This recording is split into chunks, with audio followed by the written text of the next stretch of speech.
谢贤慈悲写道鞠躬，最慈悲写道鞠躬，坤道鞠躬，富贤人好，富贤人好。好，请坐下。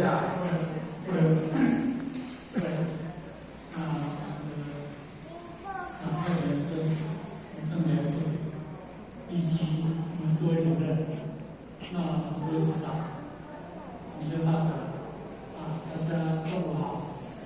富贤人中午好。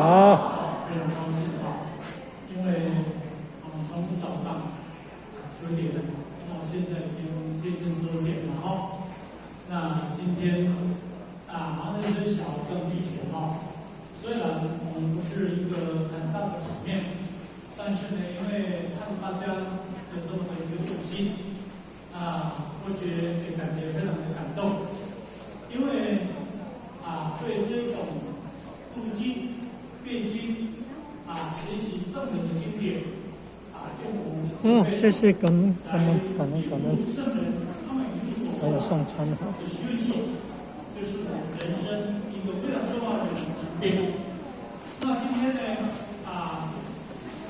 虽然不是很多人参与，但是呢，今天也来自于有不少于外面的同学大德有的来自于嘉义嘉义今天也来自于差不多30位左右。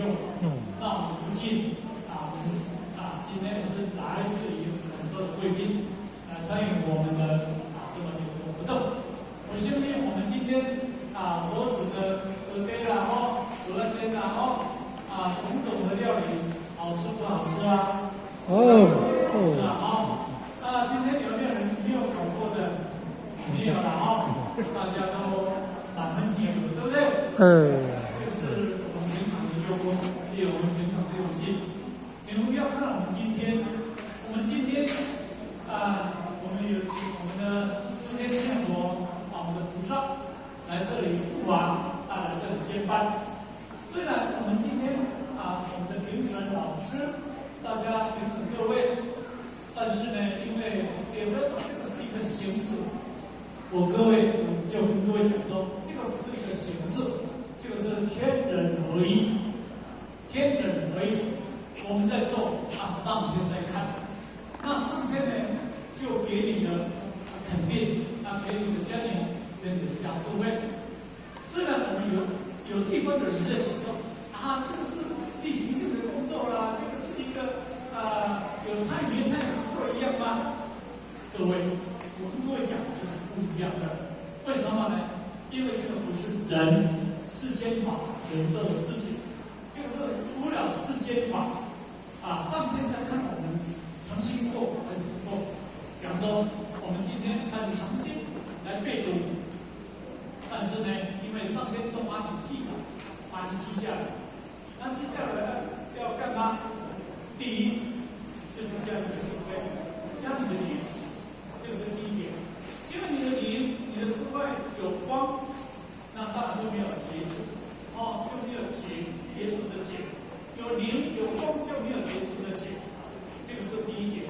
那第二点呢，也就是说你个人能够接受上天的观点、智慧的观点，你一生之中很平安、很平顺。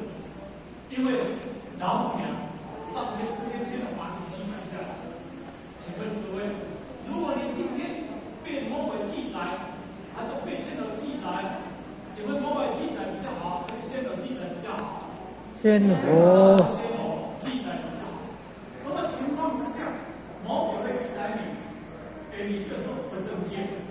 比方说做事情或偏离正见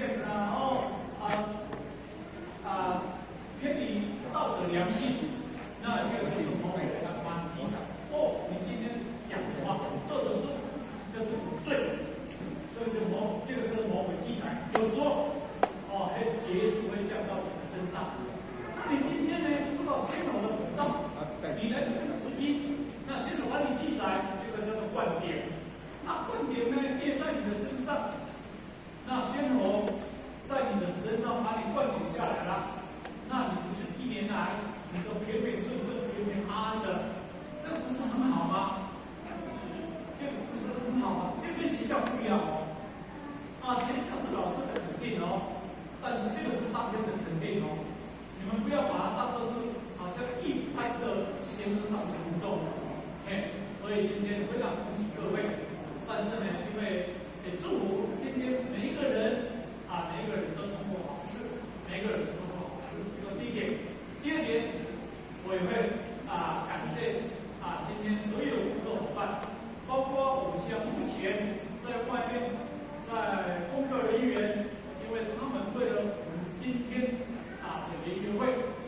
哦，好亮好亮，有吃鹅的人举手，呵呵，好亮好鹅亮，的人好，有买有买有对，对不对？哦，我们在外面吃的是荤的，鹅啊鹅的，我吃的秀气的，这